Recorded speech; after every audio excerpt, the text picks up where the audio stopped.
Bonsoir à toutes et à tous. Soyez les bienvenus au garage. Et en partenariat avec le Furet du Nord, le plaisir de recevoir Nicolas Mathieu pour son dernier roman intitulé Connemara et publié, il est fidèle pour l'instant, aux éditions Actes Sud. Mais c'est parce que, comme j'ai eu le Goncourt, plus personne ne veut de moi. On sait que c'est le plus beau est derrière.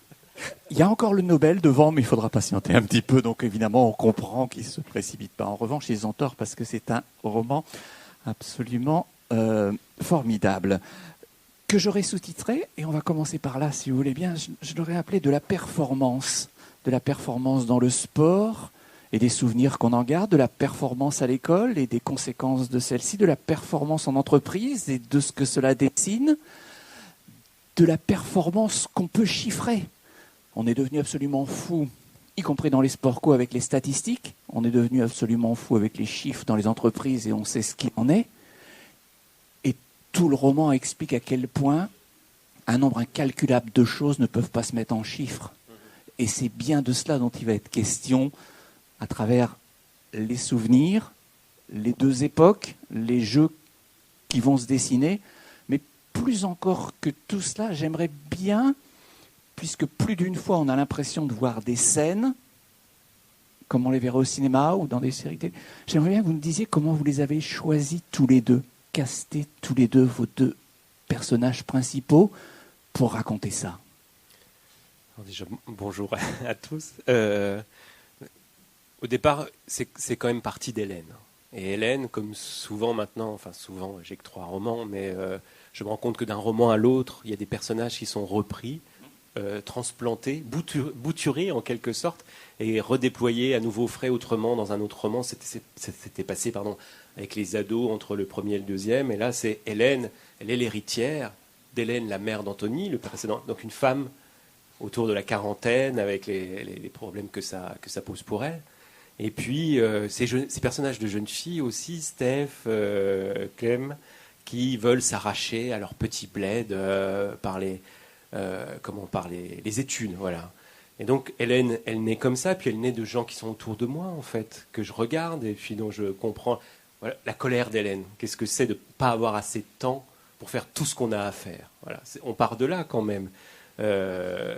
Donc c'est ça au départ. Christophe, il est venu plus lentement lui.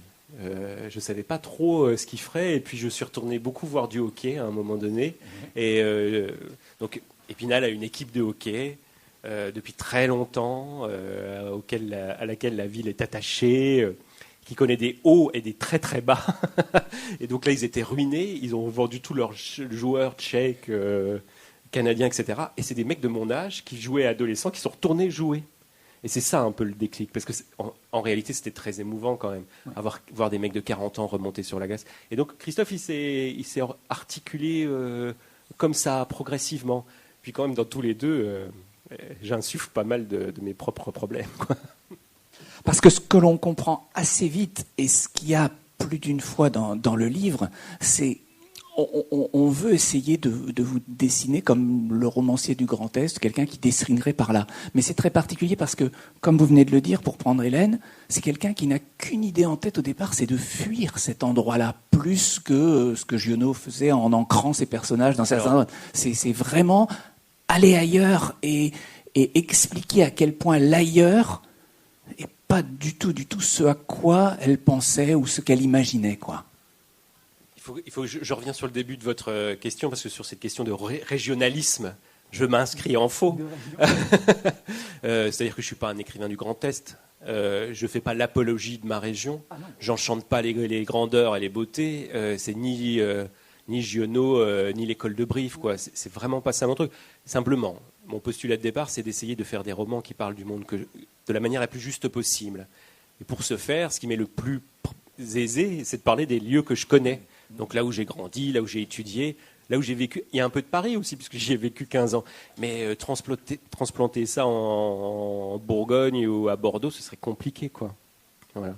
D'autant que c'est très très important, me semble-t-il, au regard de ce qu'on raconte là, d'avoir une région qui est au fond pas si éloignée que ça de la nôtre, avec ce passif-là, c'est-à-dire Ça a été bien sûr, au nord, il y a eu quelque chose de rutilant, il y a eu quelque chose où tout se passait dans ces régions-là parce qu'elles alimentaient le reste du pays. Et tout cela est transformé en ruine, en archéologie, sans exagérer presque. Et ça donne évidemment au roman et au personnage quelque chose de très particulier, un ton très particulier. Et puis, ça facilite la tâche au romancier parce que la dramaturgie, ça s'organise quand même autour de crises, de conflits. Et ça, c'est des régions de la crise, des régions qui ont brillé par leur industrie et il n'y a plus d'industrie. Alors, il y a des choses qui la remplacent, par exemple ce genre d'incubateur, voilà. Mais ça laisse des cicatrices. Et dans plein d'endroits où je suis allé, en Allemagne, en Italie, aux États-Unis, en Angleterre, alors j'y suis pas allé, mais en Pologne, je sais que c'est la même chose. Il y a des endroits comme ça qui étaient riches à cause du charbon, grâce au fer, etc. Et tout a dégringolé. Et qu'est-ce qui se passe dans ces mondes qui ont fini d'exister? Moi, c'est quelque chose qui me travaille, qui m'intéresse. Et les romans, leurs enfants après eux très forts, Connemara à d'autres égards, ils s'ancrent là aussi pour ça. Ils s'ancrent de façon très particulière puisque vous choisissez pour raconter aujourd'hui de revenir aussi au moment où ils sont adolescents, donc grosso modo 20-25 ans en arrière à peu près. Même un peu plus tôt, plus que ça. Ça commence avec Hélène, elle a 12 ans. Au tout début, elle va à la bibliothèque le mercredi après-midi et c'est là que le drame commence, quoi. C'est que c'est les méfions-nous des filles qui lisent, quoi. C'est un peu ça, oui. Prenons ça parce que c'est très intéressant. Ça fait rien, on va faire des parenthèses comme ça. Sur la littérature, on se demande, parce que elle est passionnée de littérature. Et lorsqu'on arrive à la fin de l'autre époque, elle a un certain nombre de romans sur sa table de nuit qu'elle est incapable de finir, qu'elle a laissé tomber. Plus encore, vous répondrez à celle que vous voulez ensuite. Lorsqu'elle se retrouve sur l'île de Ré avec une famille très riche, on va en parler dans un instant, hein. Voilà, avec une famille assez riche, assez aisée, la maman passe son temps dans un canapé à lire des romans, j'ai noté ça comme ça, des romans français, des histoires de femmes, de mères et de malheurs.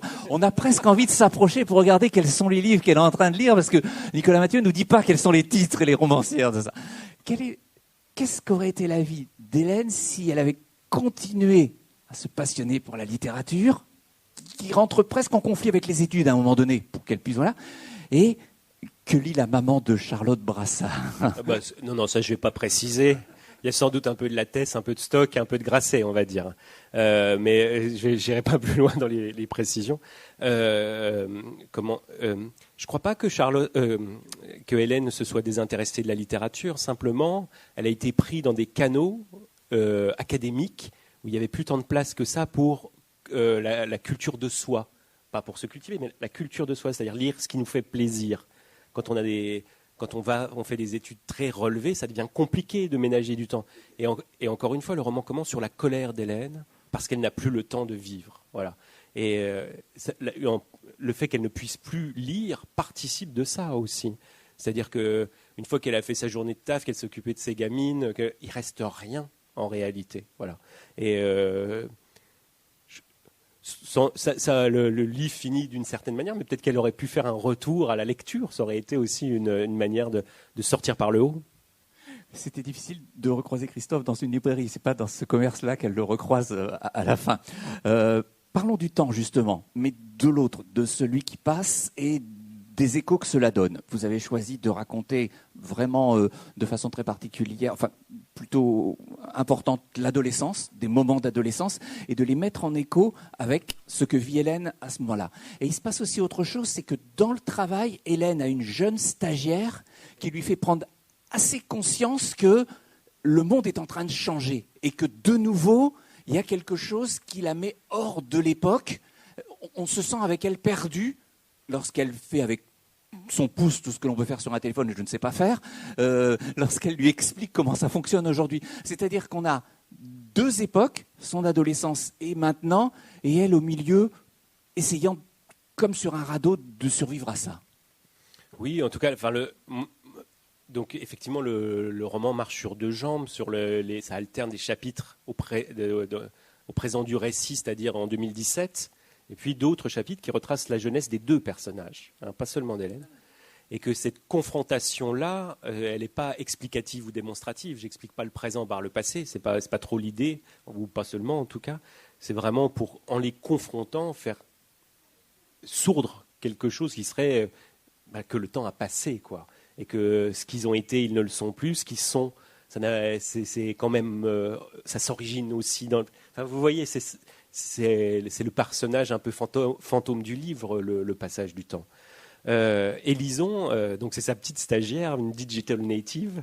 Et effectivement, alors non seulement elle lui signale que l'époque a changé, que les flirts s'organisent sur Internet, qu'il y a beaucoup plus de fluidité, de mobilité aussi dans les rapports amoureux et sexuels. Mais elle lui signale aussi une chose, c'est qu'Hélène est en train de cesser d'être jeune. Voilà. Parce qu'elle l'est très puissamment. Et puis Hélène, elle a aspiré à devenir une petite bourgeoise quand même. Elle a fait les études qu'il fallait pour, elle a certains signes qui le démontrent, mais elle n'est pas née dedans. Contrairement à Lison, qui même si elle n'a pas une thune, elle est née dedans. Et ça se sent tout le temps, en fait, par des petits détails. Son aisance, elle est toujours chez elle partout, tout glisse, la manière dont elle s'habille, on voit qu'elle est parisienne, etc. Enfin, il y a plein de choses comme ça.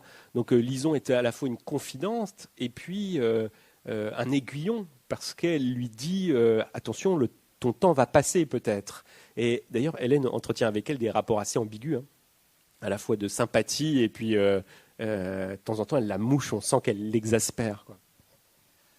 On n'a presque pas parlé de Christophe pour l'instant et on va corriger ça un petit peu parce que c'est très important, me semble-t-il, de comprendre que l'une est partie avec des études, de l'ambition, Paris, que vous racontez sur 2 ou 3 pages, le 40 mètres carrés dans Paris à un moment donné, avec tout ce que l'on doit faire, comment on doit s'habiller, et comme le monde est merveilleux à ce moment-là. Mais il y a Christophe qui, lui, est resté là, alors qu'il a eu un passé plutôt brillant de sportif. Ouais, presque glorieux, on pourrait dire. Voilà, mais il n'a pas bougé. Et elle est de retour après... Sans trop abîmer le roman, on peut dire qu'elle a, sur Paris, ça c'est à un moment, ça a explosé, et elle est revenue dans l'Est. Et l'un et l'autre, parce que c'est très, très, très, comme tout à l'heure on parlait du lieu et de l'importance qu'ont les lieux et que c'est important de les connaître, et l'un et l'autre ont des métiers très différents, évidemment, mais très crédibles. Comment vous les choisissez et comment vous enquêtez sur ces métiers pour que ce soit aussi crédible, Nicolas ? Il y a plusieurs Frances qui se confrontent.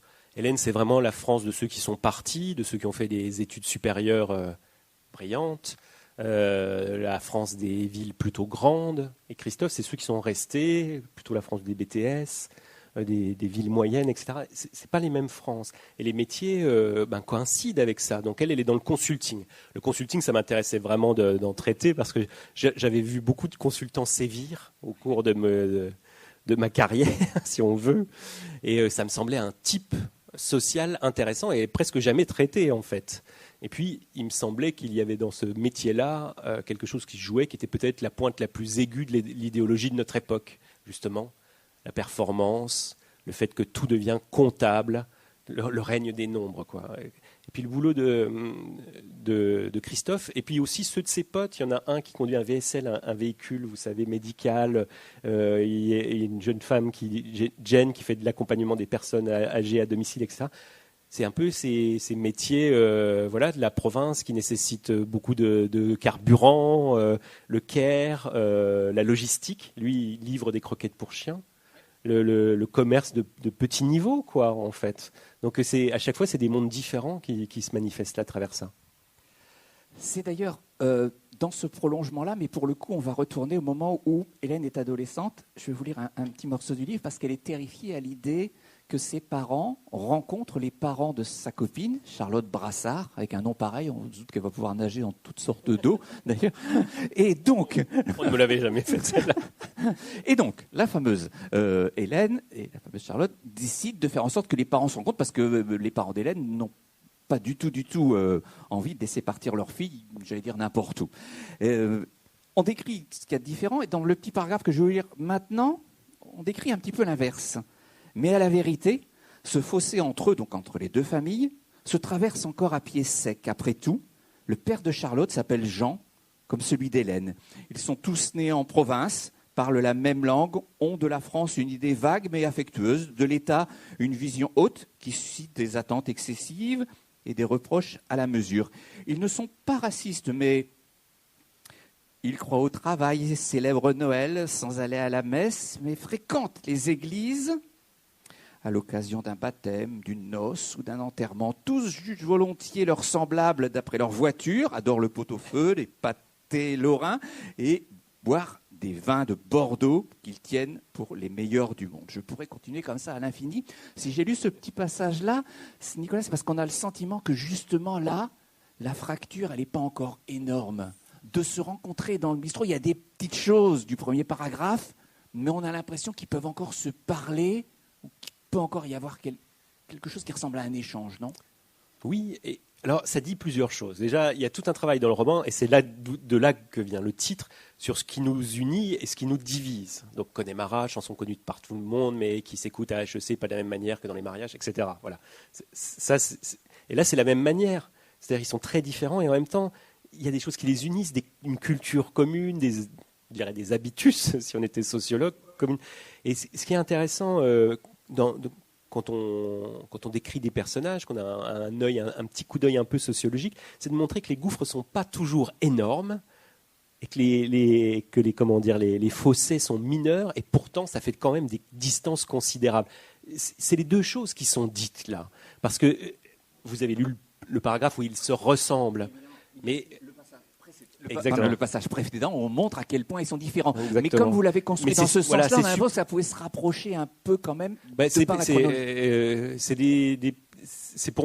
C'était une manière de raconter ces personnages dans des formes non pas d'ambivalence, mais les appartenances sociales, elles ne sont pas forcément au hachoir. Il y a des choses un peu subtiles, il y a des transferts, il y a des similarités, il y a aussi des stratégies d'imitation du bas vers le haut, des choses comme ça.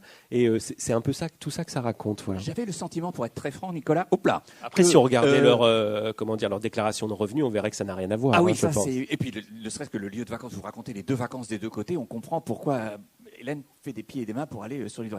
Mais j'avais le sentiment que si vous aviez raconté la même chose en 2017, ça aurait été plus difficile encore de trouver Ça, je sais pas. J'hésite à dire ça. En tout cas, c'était pas dans ma tête, en l'écrivant, je me disais pas autrefois les divisions étaient moins franches qu'aujourd'hui. Je suis pas du tout sûr que c'était le cas, en fait.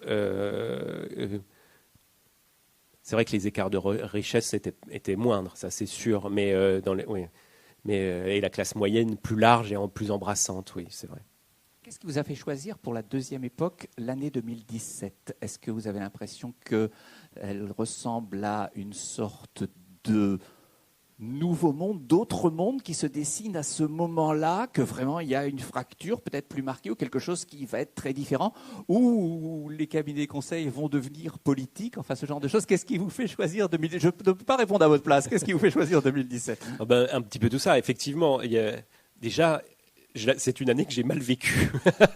C'est-à-dire que cette élection qui a opposé Emmanuel Macron à Marine Le Pen, et comme cette fois, mais d'une autre manière, moi je l'avais mal vécu parce que c'était vraiment deux France et finalement j'appartiens un peu aux deux, et ces déchirements-là, le mépris des uns pour les autres, la violence du bas vers le haut, enfin tout ça, c'était pour moi un truc assez déchirant intimement. Donc je voulais en traiter, dire ce qui s'y était passé. Et ce qui s'y est passé, ça rejoue à l'échelle nationale, ce qui joue un peu à l'échelle intime entre Christophe et Hélène. C'est-à-dire que c'est des mondes qui se sont tellement éloignés qu'on se demande où est-ce qu'ils peuvent se rejoindre. Voilà. Et puis enfin, effectivement, mon grand souci là, des cabinets de consulting, de l'idéologie managériale, quand j'ai vu l'Assemblée nationale en 2017 et Macron et tout ça, je me suis dit, mais ça y est, ils viennent d'arriver au pouvoir. Tous ces gens que j'avais vus balancer des slides toute la journée dans des comités d'entreprise, dans des boîtes, des boîtes de com, des trucs comme ça, les mêmes. Soudain, ils étaient à l'Élysée. Alors, c'était pas la première fois qu'on en voyait, c'était pas tout à fait nouveau, mais ça n'avait jamais été à ce point flagrant. Voilà. Et assumé. Je crois que c'est surtout ça. Vous dessinez donc à travers les deux adolescentes et aussi à travers Christophe, d'une certaine façon, dans leur jeunesse, dans leur adolescence, leurs parents, les couples que forment leurs parents, qui sont ensemble. Et vous dessinez aussi, dans la deuxième partie du roman, tous les couples qui ont explosé. Que ce soit Christophe, que ce soit Hélène, de façon très différente, mais ils ont bien explosé. Et c'est là où vous êtes romancier, vous permettez tout, vous finissez sur un mariage, alors que tous les couples ont explosé. Donc, c'est très amusant de voir aussi, de façon sociologique, se dessiner des gens qui seraient peut-être pas restés ensemble s'ils avaient vécu 20 ans ou 25 ans plus tard. On pense particulièrement aux Brassard. Et l'un et l'autre, ils n'ont pratiquement plus rien à se dire, plus rien à... Voilà. Les parents d'Hélène, c'est plus compliqué, on ne sait pas trop. Mais en même temps, bon, de l'autre côté, ils ont franchement, clairement divorcé. Quel rôle jouent les couples, les mariages dans toute cette histoire-là et à travers le temps de cette histoire-là? Je dois vous avouer que c'est un peu intuitif pour moi, ces choses-là. C'est-à-dire que je raconte des parcours et que pour raconter les couples des années 80, les images qui me viennent ne sont pas celles des années 2010 ou 2015, vous voyez. De fait, ça tient moins longtemps, ça s'organise différemment, les rapports hommes-femmes sont un peu différents aussi, tout ça est très différent. Quant au mariage final, ça c'était autre chose, c'était de me dire je voulais vraiment que ça finisse par une sorte d'apothéose. Il y avait plusieurs modèles, il y avait les comices agricoles, si vous voulez, c'est-à-dire une grande fresque avec plein de personnages et qui racontent quelque chose.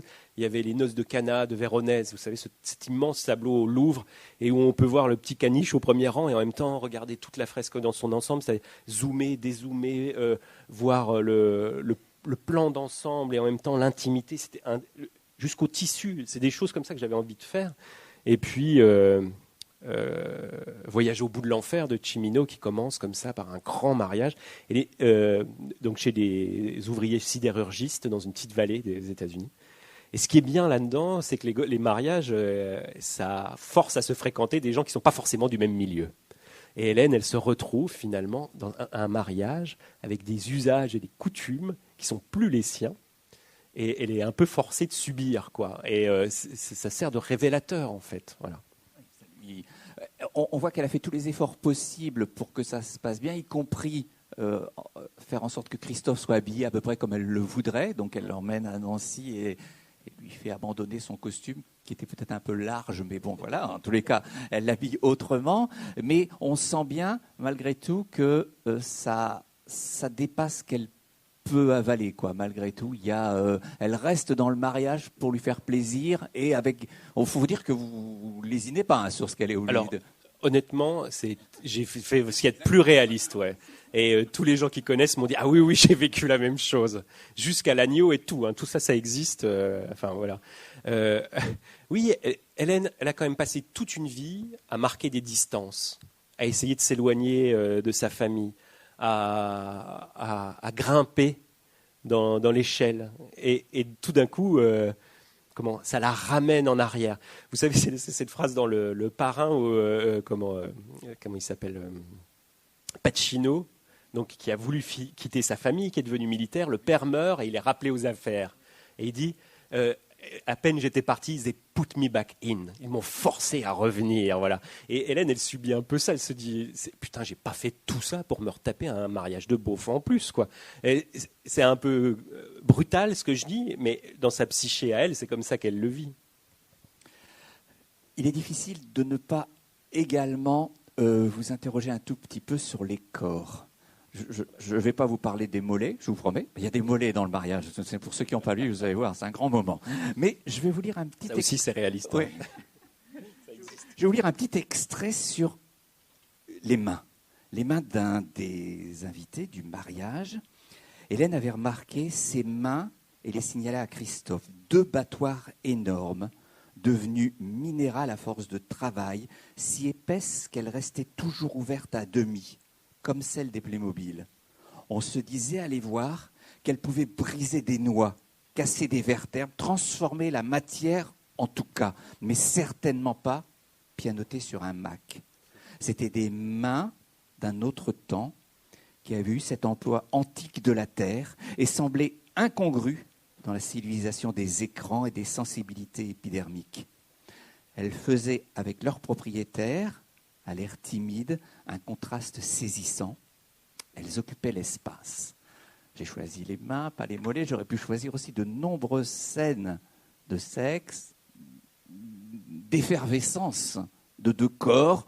Et il y a encore tout un tas de déclinaisons. Oui, dans le sport aussi. Exactement, puisqu'il y a le pauvre Christophe qui doit s'arranger de son corps, trop tenté par les apéros et par toutes sortes de choses pas très bonnes pour un sportif de haut niveau, et qui doit faire avec ça pour essayer quand même de jouer et d'essayer de jouer encore un petit peu. Qu'est-ce que ça représente au regard de ce qu'on vient de dire sur leur sociologie, sur ce qu'ils ont comme sentiment, sur ce qu'ils essaient d'être en apparence, ce rapport avec leur corps? Vous voulez dire les deux personnages principaux? Ouais. Peut-être que la seule manière qu'ils trouvent, eux, de surmonter la différence sociale, ce qui les sépare, c'est le corps. Le désir, lui, il est politique, mais en tout cas, il n'est pas regardant. Et là, il y a quelque chose qui se suspend, il y a quelque chose de possible entre eux. Quand ils sont à poil au lit, elle ne va pas lui dire « Mon Dieu, ton costume, ça fait un peu beauf ». Vous voyez? Là, il y a d'autres choses qui peuvent entrer. Et il y a le plaisir aussi, il y a la jouissance, etc. Et là, ils sont pris par des forces. Le sexe, c'est aussi politique, hein, donc je ne veux pas dépolitiser le sexe, mais ils sont pris par des forces qui, par moments, excèdent leurs assignations à résidence sociale. Et là, il se noue quelque chose entre eux, quand même. Et je trouve ça assez beau qu'il nous reste cette possibilité. Même très touchant. C'est pour ça que le sexe, c'est révolutionnaire, hein, parce que ça permet de transcender par moment, si c'est bien fait, des barrières qui sinon sont infranchissables. En tous les cas, il est certain que si on regarde Hélène comme une sorte de comtesse de Monte Cristo qui reviendrait se venger, c'est par le sexe, par quelque chose dont elle a été écartée ado, ce qui n'est pas le cas de Charlotte Brassard, son amie justement, et qu'elle a une sorte de revanche à prendre sur ça. Oui, c'est vrai. On a plus... Pas vengeance, revanche, mais ouais, ça c'est vrai. Ouais. Ouais. C'est-à-dire que c'est quand même, elle se tape le garçon dont elle rêvait quand elle n'en avait pas les moyens, quoi. Et là maintenant, elle a changé. Elle le domine. Elle ne cesse pas de le dominer d'ailleurs dans tout le présent du récit. Et c'est vrai qu'il y a ça aussi qui se joue là-dedans. À la fois échapper aux assignations et en même temps, c'est vrai qu'il s'y rejoue ça. Oui, effectivement. C'est d'autant plus touchant, en tous les cas, on le remarque d'autant plus qu'on laisse Christophe ne pas nous dire ce qu'il pense de ça. On voit bien Hélène dans sa démarche, avancer, faire tout pour, et lui, un peu comme il a laissé passer la vie ou comme il n'est pas parti, on a le sentiment qu'il regarde ça avec, je sais pas quoi dire, plus de calme, de détachement ou de sérénité. Je ne sais pas comment dire ça, mais alors, en tous les cas, on le voit en tout cas, pas de la même façon du tout. Oui, lui, en tout cas, il fait partie d'un monde où... Et puis lui, comme personnage, ça passe pas par les mots tellement, les choses. Et de telle sorte qu'on ne sait pas très bien ce qu'il en pense. Et puis, le trait de son caractère principal, quand même, c'est qu'il veut toujours ménager la chèvre et le chou, il veut faire plaisir à tout le monde. Donc, on a l'impression toujours qu'il se laisse un peu porter. Cela jusqu'à l'épilogue, où il y a une phrase qui dit ce qui s'est passé pour lui et qu'on se rend compte, en fait. On le prend. Il faudra lire le livre. Il faudra aller jusque-là.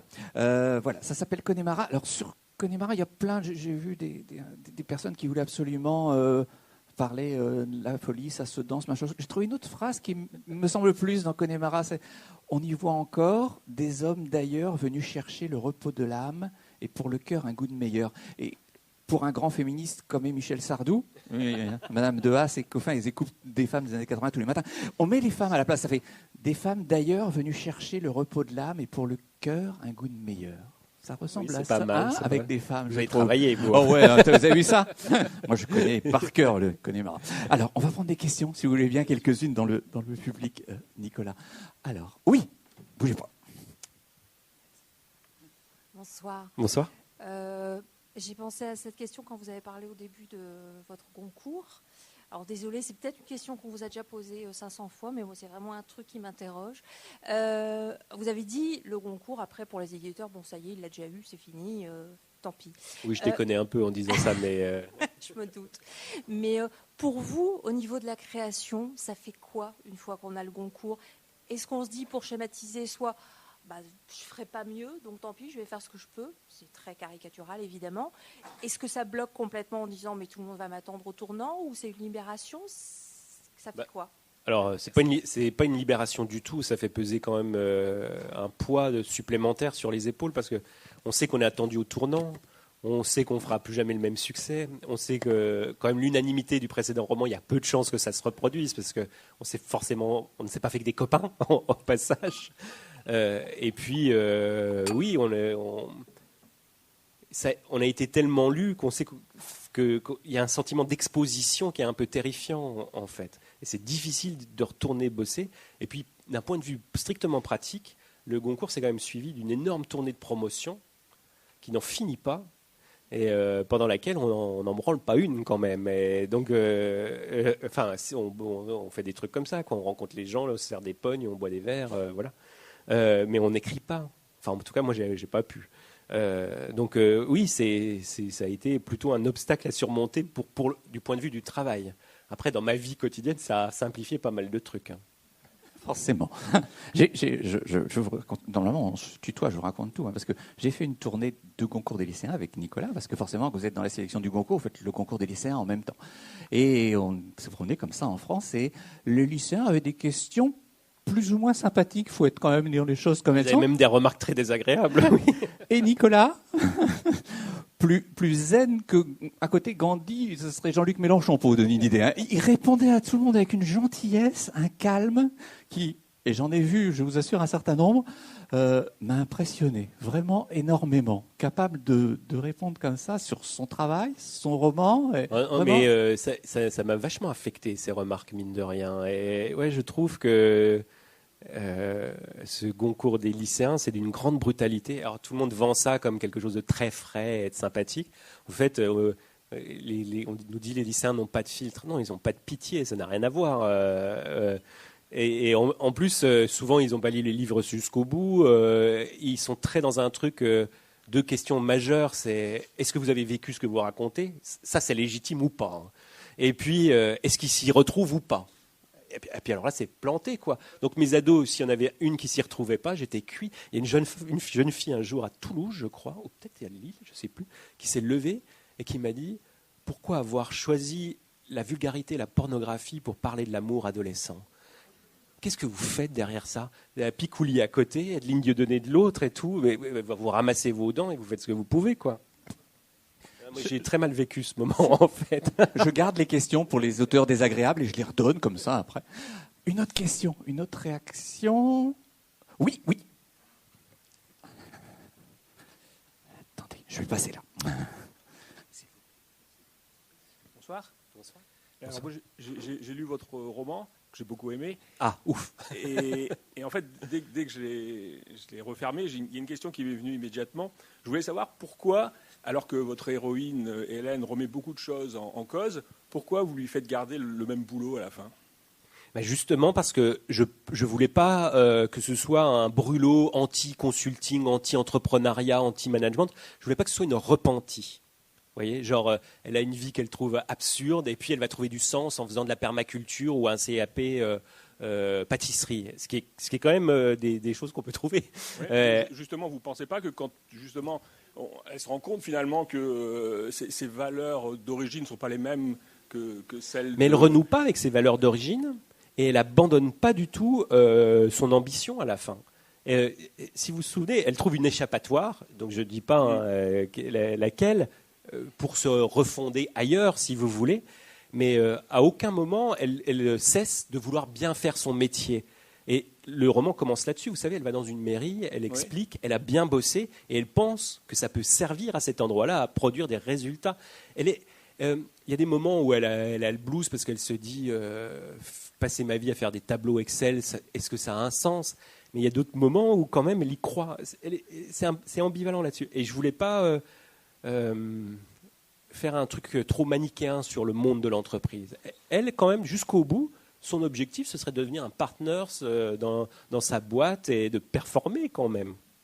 Elle n'est pas revenue totalement de ça.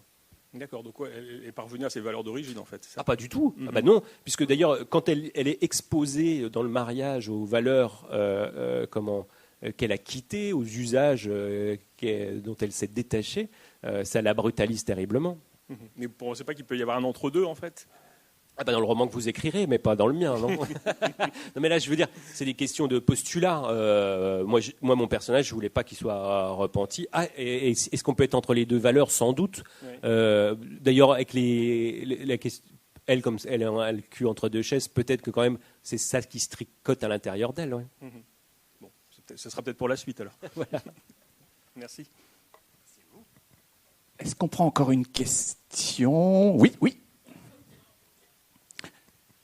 Question subsidiaire. Oui. À propos d'un autre bouquin que celui-là, Aux animaux la guerre, qui était très bien.